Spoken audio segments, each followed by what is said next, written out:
श्रीगणनाथ त्रैलोक्यं मङ्गलं कुरु। उत्तिष्ठ देवदेवेश उत्तिष्ठ हे गजानना उत्तिष्ठ ईश्वरी पुत्रा कर्तव्यं दैवमान्धिकम्। हे देवदेव करुणामय दिव्यरूपा हे रम्बलोकजनसेवित पुण्यमूर्ते हे पार्वती तनय पावन पारिजाता विघ्नेश विश्वजन पूजित सुप्रभातम्। लम्बोदराख्य कमनीय कथातलापा हे विघ्ननाथ सुजनावन भक्तपोषा हे लोकपाल सुमसेवित पादयुग्मा विघ्नेश विश्वजन पूजित सुप्रभातम्। आनन्दरूपा अरुणोदय कान्तियुक्ता व्यासादिदिव्यमुनिपूजित नव्यपादा ब्रह्मादिदेव गणवन्दित वेदमूर्ते विघ्नेश विश्वजन पूजित सुप्रभातम्।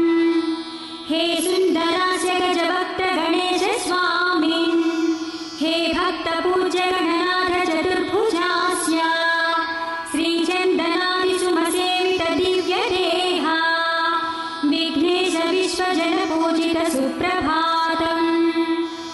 बीजास्वरूप विविधोज्ज्वल कार्यरूपा हे वेद बीज गणनायक गानलोला हे भक्तपाल शरणागत पारिजाता विघ्नेश विश्वजन पूजित सुप्रभातम्। हे मामहस्त घनमूषिक वाहनेशा श्रीशूर्पकर्ण निज पाप विनाश हेतो हे वक्रतुण्ड सुर पावन सूर्य तेजा विघ्नेश विश्वजन पूजित सुप्रभातम्। हे सर्वपुत्र शरणागत पोषकार्या श्रीकार रूप करुणाकर कल्पभूजा ओंकार रूप शुभवारण वेशमूर्ते विघ्नेश विश्वजन पूजित सुप्रभातम्।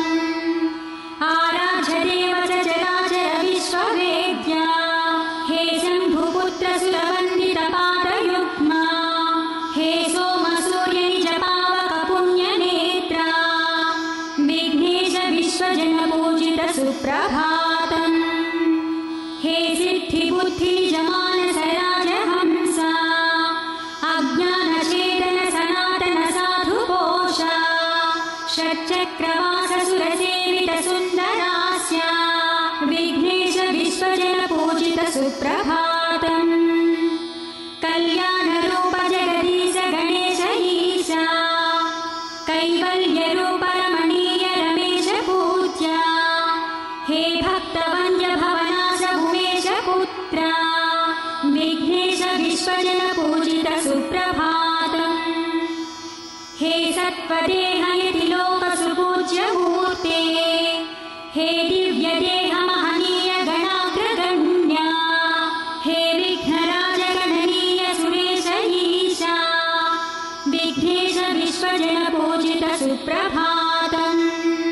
दिव्यादिदिव्य नवकोमल कल्पवृक्षा विश्वस्वरूप विभवोन्नत वेदमूर्ते हे एकदन्तै भवक्त्र सुभक्त पूज्या विघ्नेश विश्वजन पूजिता सुप्रभातम्।